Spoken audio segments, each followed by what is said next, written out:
આજે આપણે ગુજરાતના ઇતિહાસમાં થોડા ઊંડા ઉતરીએ એ સમજવા માટે કે આ જમીન આ પ્રદેશ પહેલા કેવો હતો અને એને ગુજરાત નામ ક્યાંથી મળ્યું. તો એક સવાલ મનમાં થાય કે આજે જે ગુજરાત આપણે નકશા પર જોઈએ છીએ શું એ હંમેશા આવું જ હતું? એની સરહદો, એની ઓળખ શું હજારો વર્ષ પહેલાં પણ આવી જ હતી? તો જવાબ છે ના, બિલકુલ નહીં. તો ચાલો સૌથી પહેલા એ જ સમજીએ કે પ્રાચીન સમયમાં આ પ્રદેશની ભૌગોલિક ઓળખ શું હતી અને એ કેવો દેખાતો હતો. જુઓ, પ્રાચીન કાળમાં ગુજરાત એટલે કોઈ એક નામ નહીં, પણ 4 અલગ અલગ અને મોટા પ્રદેશોનો સમૂહ. ઉત્તર ગુજરાત એટલે આનર્ત પ્રદેશ, દક્ષિણમાં લાટ પ્રદેશ અને પછી સૌરાષ્ટ્ર એટલે કે કાઠિયાવાડ અને કચ્છ. આ ચારે મળીને એ સમયનું ગુજરાત બનાવતા હતા. અને વિચારો, આ નામો કેટલા જૂના હશે. જેમ કે ઉત્તર ગુજરાત માટે જે આનર્ત શબ્દ છે એનો ઉલ્લેખ શેખ ઋગ્વેદ અને મહાભારતમાં પણ જોવા મળે છે. મતલબ કે આ ઓળખ હજારો વર્ષો જૂની છે. હવે વાત કરીએ સરહદોની.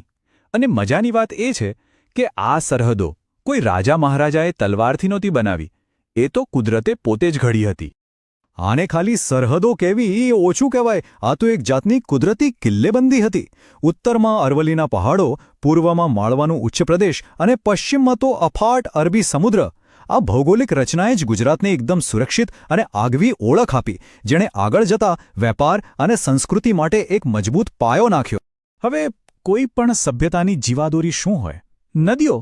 અને ગુજરાત આ બાબતમાં ખૂબ નસીબદાર હતું.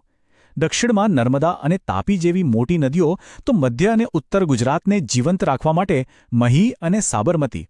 એટલે તો લોથલ, ધોળાવીરા અને ભરૂચ જેવા જગવિખ્યાત પ્રાચીન શહેરો અને બંદરો આ જ નદીઓના કિનારે પાંગર્યા. અને હવે વાત કરીએ ગુજરાતના સૌથી મોટા અને શક્તિશાળી ભૌગોલિક પાસાની, એના દરિયા કિનારાની. આ એ દરિયા કિનારો હતો જેણે ગુજરાત માટે આખી દુનિયાના દરવાજા ખોલી નાખ્યા. જસ્ટ વિચારો, 1600 કિલોમીટરથી પણ લાંબો દરિયા કિનારો. આ કોઈ નાનીસૂની વાત નથી. આટલો લાંબો દરિયાકાંઠો હોવાનો મતલબ જ એ હતો કે ગુજરાતની સમૃદ્ધિ, એનું ભવિષ્ય બધું જ સમુદ્ર સાથે જોડાયેલું હતું. અને આ કિનારા પર હતા ભરૂચ, લોથલ, ઘોઘા, માંડવી જેવા મહાન બંદરો. આ કાંઈ ખાલી માછીમારીના ગામ નહોતા હો. આ તો એવા આંતરરાષ્ટ્રીય વ્યાપારના કેન્દ્રો હતા જ્યાંથી આખો ભારતવર્ષ દુનિયા સાથે જોડાતો હતો. અને આ કોઈ હવામાં વાત નથી, એના પાક્કા પુરાવા છે. પેરિપ્લસ ઓફ ધ એરિથ્રિયન સી નામનો એક જૂનો ગ્રીક ગ્રંથ છે. એમાં આપણા ભરૂચનો ઉલ્લેખ બેરીગાઝા તરીકે થયો છે અને એને એ સમયના એક મોટા વેપારી કેન્દ્ર તરીકે ગણાવ્યું છે. એક બીજી રસપ્રદ વાત કહું. આજે આપણે જેને કચ્છના સફેદ રણ તરીકે ઓળખીએ છીએ, એ હજારો વર્ષ પહેલાં અરબી સમુદ્રનો જ એક હિસ્સો હતો. અને એનું સૌથી મોટું પ્રમાણ એ છે કે ધોળાવીરા જેવી મહાન હડપ્પન સાઇટ્સ એના પ્રાચીન કિનારે જ વસેલી છે. મતલબ કે એ લોકો પણ દરિયાઈ માર્ગે વેપાર કરતા હશે. તો આ તો થઈ ભૂગોળની વાત. પણ હવે મુખ્ય સવાલ પર આવીએ.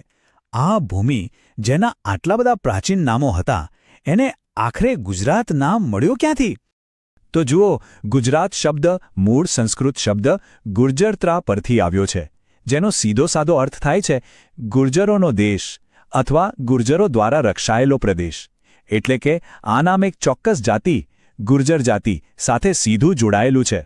અને આ નામ કંઈ રાતોરાત નથી પડ્યું. આની પાછળ સદીઓનો ઇતિહાસ છે. લગભગ 6ઠ્ઠી સદીમાં ગુર્જરો આ વિસ્તારમાં આવ્યા.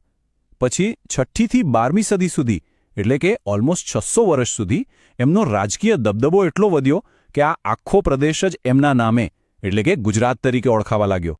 પણ અહીંયા એક વાત સમજવા જેવી છે. ગુજરાત નામ આવ્યું એનો મતલબ એ નહોતો કે જૂના નામો ભૂલાઈ ગયા. ના, એ તો બસ ઓળખનું એક નવું પડ ઉમેરાયું હતું. એટલે કે ગુજરાત નામ પ્રચલિત થયું એ પહેલાં પણ ઉત્તર ગુજરાત આનર્ત હતું, દક્ષિણ ગુજરાત લાટ હતું અને સૌરાષ્ટ્ર તો સુરાષ્ટ્ર તરીકે ઓળખાતું જ હતું. અને આ નામોની પ્રાચીનતાનો પુરાવો એ છે કે લાટ પ્રદેશનું નામ તો છેક સમ્રાટ અશોકના શિલાલેખોમાં પણ કોતરાયેલું છે. તો આ બધી કડીઓ જોડાય છે ક્યાંથી? ઐતિહાસિક પુરાવાઓથી, જેમ કે પુલકેશી બીજાનો ઐહોલ શિલાલેખ. આવા શિલાલેખો અને ગ્રંથો જ આપણને ખાતરીપૂર્વક કહે છે કે આ પ્રદેશમાં ગુર્જરોનું શાસન હતું, એમની સત્તા હતી, અને એના પરથી જ ઇતિહાસની આખી તસવીર સ્પષ્ટ થાય છે. તો ચાલો ફટાફટ આખી વાતને ટૂંકમાં સમજી લઈએ. પહેલું, ગુજરાત નામ ગુર્જર જાતિ પરથી આવ્યું. બીજું, પ્રાચીન ગુજરાત આનર્ત, લાટ, સૌરાષ્ટ્ર અને કચ્છ એમ 4 ભાગમાં વહેંચાયેલું હતું. ત્રીજું, એનો 1600 કિલોમીટર લાંબો દરિયાકિનારો અને ભરૂચ જેવા બંદરો એની આર્થિક તાકાત હતા. અને ચોથું અને સૌથી મહત્વનું કે ગુજરાતની ઓળખને હંમેશા એની ભૂગોળે જ આકાર આપ્યો છે. અને અંતે એક સવાલ વિચારવા જેવો છે કે જે ભૂગોળે હજારો વર્ષ પહેલાં આ પ્રદેશનું ભાગ્ય લખ્યું હતું, શું આજે પણ એ જ ભૂગોળ, એ જ દરિયો, એ જ સરહદો ગુજરાતના વર્તમાન અને ભવિષ્ય